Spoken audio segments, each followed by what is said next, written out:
So in this video, I'll be taking you through some recent discussion regarding items recovered by police from the home of Lucy Letby.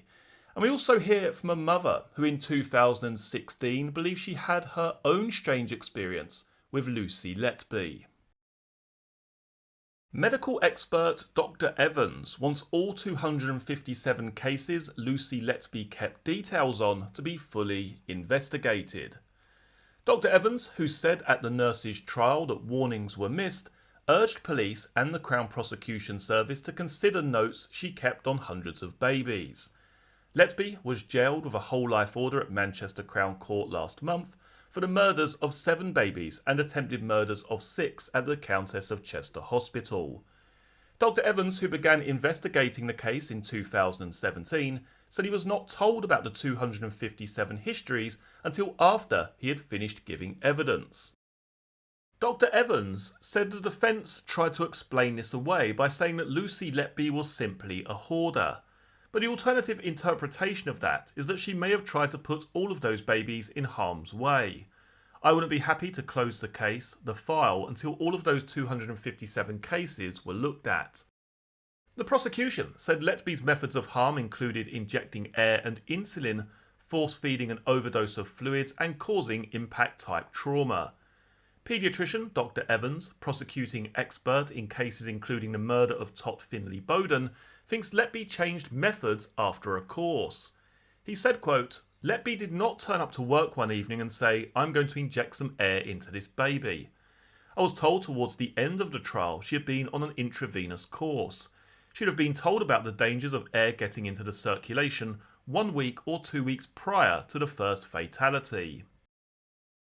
So the first topic that I wish to discuss in this video, before we get into the issue of the handover sheets, is what Dr. Evans talks about toward the end of that article. The course which Lucy Letby completed around about a week or so before her first attack. I think it's interesting there that Dr. Evans mentions that he believes that Lucy Letby changed methods. Now, we know throughout the course, throughout the trial, that this was proven by the prosecution to be the case, that she didn't just stick to one method. She changed from injecting air to the insulin cases to overfeeding these babies and even potentially impact-type trauma. But what stands out to me is the fact that she completed this course on May the 31st, 2015. And yet when she was interviewed the first time by police, they said to her, do you know what an air embolus is? And she said she didn't know. Or she didn't really know what an air embolus was. Despite having completed this course in 2015, and I know some people are going to say, well, she probably just forgot that she completed the course. You do many courses as a nurse. But then just listen to the following. So we have this course, the 31st of May 2015. Just a week later, child A is then found with air inside their body. Surprise, surprise. So she's just gained all of this knowledge back on May the 31st, and then child A is attacked using such a method just a week or so later. Now, I'm sure that there will be some people who say, well, maybe Lucy Letby just simply forgot that she did this course. Maybe she had forgotten what air embolus was. But I think what counts against that is that a year later, or over a year later, from the time in which she completed this course, Lucy Letby went to work. And Lucy Letby, during that shift, was incredibly concerned. Now, we know that because if you look back at the text messages 3 days before she attended this work shift, she was exchanging text messages with colleagues, not just Dr. A, but another colleague as well, saying that she had just received a phone call from the manager telling her not to come in for her night shift. Now, for the vast majority of people, I would imagine, that wouldn't cause too much concern. You'd probably think, okay, no worries, that's a little bit strange, don't know why that's happening, but, whatever. But for Lucy Letby, she had, I guess, what you could class as a very over-the-top reaction. She was contacting Dr. A saying, I'm having a meltdown, I can't talk about this now.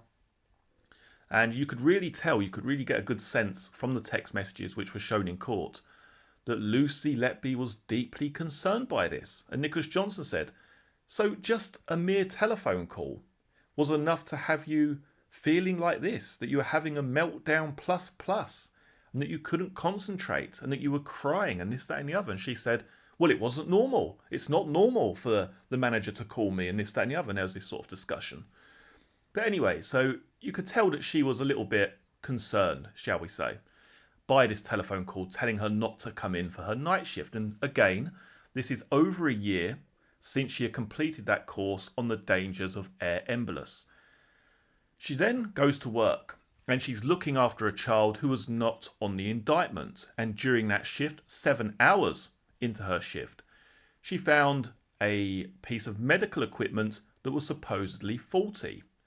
So she filled out a form, a report form, a datix or a datix form, however it's pronounced. And she said that during my assessment of this child, or when I was about to administer medication to this child, I noticed that a bung was missing off of one of the ports. And this could cause a high risk of infection or accidental air embolus. Yet, as I say, when she was arrested and taken in for questioning, I don't know what an air embolism is. I don't really know what an air embolus is. Yet she knew enough about an air embolus to be able to fill out a report form. So, she knows full well, in my opinion, what an air embolus is, how it's caused, and also the dangers of air embolus. I think a point that's worth remembering about this topic as a whole is that I was there for this cross-examination, the final day of Lucy Letby's cross-examination, and the point that Nicholas Johnson was trying to get across, the prosecuting barrister, was, why were you so worried by the fact that you had just been taken off of a night shift? Why were you so concerned? You were so concerned, Lucy, because you knew at this point that they were onto you. And she said, no. And he said, you were worried about the problems that you anticipated may be just around the corner.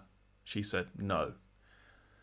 So then he tried to dig a little bit deeper into why she was having such a response. And Lucy Letby was trying to play this off as, oh no, I wasn't having a meltdown. A meltdown and being upset is the same thing to me. That's literally what she said. He said, but you're saying here that you're having a meltdown plus. So, I'm really interested. How were you feeling at that time? And she said, she was sort of quiet for a couple of seconds. Then she said, well, according to this text message, quite a dramatic one. And Nicholas Johnson said, what was dramatic about the meltdown? And then there was a silence. And Lucy Letby said, where have I said that? I haven't said that. I haven't said it's dramatic. When have I said that? And then he said, you said it about 20 seconds ago. I said, what type of meltdown were you having? And you said, well, according to this message, quite a dramatic one. And then she's like, oh, yeah, well, it wasn't, it's not normal. It's not normal for them to be calling me and this, that, and the other. So Nicholas Johnson's point was, this is why you were so concerned, because you knew that they were onto you and you were concerned about what was going to be just around the corner. That was the point that Nicholas Johnson was trying to make. And Lucy Letby was trying to completely and utterly downplay this. I mean, it was very evident when you looked at the text messages that she was in a very, very panicked state. But Lucy Letby was trying to say, and she did actually say this in her own words, that a meltdown plus, as she put it, was the same as simply being upset. Yet what the text messages demonstrated in court was that, as I say, Lucy Letby was incredibly concerned and very, very flustered. When you look at all of these pieces of evidence in combination, you really have to do some mental gymnastics, in my opinion, for this to be just a complete innocent coincidence. I mean, are you really going to look at the text messages and think to yourself, well, this is just someone who's a little bit No. Lucy Letby was not just a little bit concerned. Let's just make that clear. Lucy Letby was not just a little bit concerned when she was told not to come in for her night shift. She was completely and utterly frantic. So you either fall on one of two sides here. Either you believe that Lucy Letby completed this course and then just by pure coincidence, around about a week later, child A was accidentally injected with air or died via some other cause, and that Lucy Letby wasn't really that concerned over a year later when she was removed from the unit or removed from her night shifts. She wasn't really that concerned. This is just being overplayed in court, and that a meltdown plus doesn't mean that. It simply means that someone's a little bit upset, a little bit concerned about what's taking place. You then believe it's just a mere coincidence that 3 days after these text messages are exchanged and Lucy Letby is told not to come in for her night shift and the reaction that caused, that 3 days after that she then happens to find a bung that's missing off of a piece of medical equipment that could cause an accidental air embolus. And she found that 7 hours into her shift. And Nicholas Johnson said, "So why did it take you 7 hours to realise that the bung was missing? You removed the bung, didn't you? And you're creating this form here as a bit of an insurance policy." And she said, no. Well, according to this form here, that's when I first needed to administer medication. And Nicholas Johnson was ready for this response because he said, "So do you look at the children that you're treating?" And she said, "Yes." "Do you look if the bungs are attached to the lines?" Yes, I should have checked. As part of your Band 5, was it QIS qualified? Something like that. As part of your Band 5 training, do you look at the children that you're treating? Bearing in mind that she's been looking after this child for 7 hours. And she had to concede, yes, I should have been found sooner. So for this to be some kind of innocent coincidence, you have to believe that all of these events have an innocent and reasonable explanation. And quite simply, I just don't buy into that.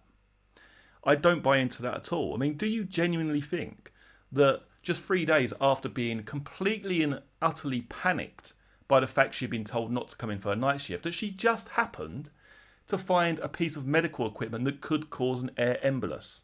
And then for this to be, as I say, some kind of innocent event, when she's then arrested, she doesn't really know what an air embolus is, despite completing a course on it, passing that course with flying colours in 2015, and in 2016 completing a report on the dangers of air embolus, or reporting a piece of medical equipment that could cause an air embolus.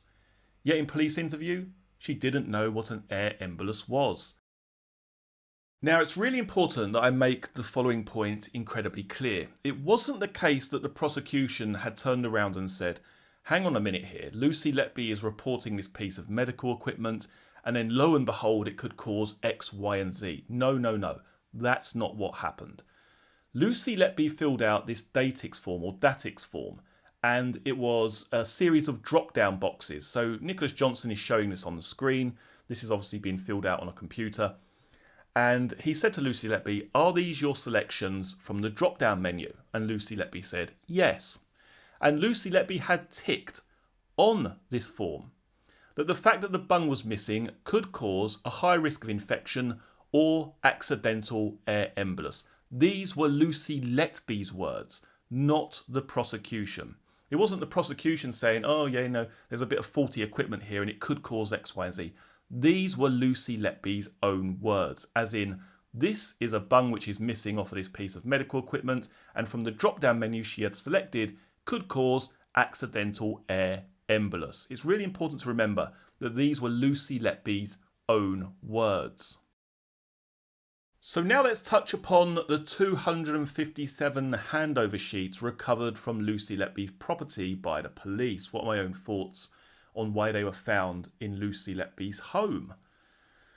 Now, when I go back to the trial itself, the prosecution put forward the idea that these were memory-refreshing documents for Lucy Letby, in that she could look at these documents, it would enable her to search for parents online, it would enable her to remember what she had carried out. There was a number of different reasons why they may have been important to Lucy Letby. One of my biggest concerns when looking at all of this evidence, however, the 257 handover sheets, yes, only a small section of those notes relate to babies in this particular case.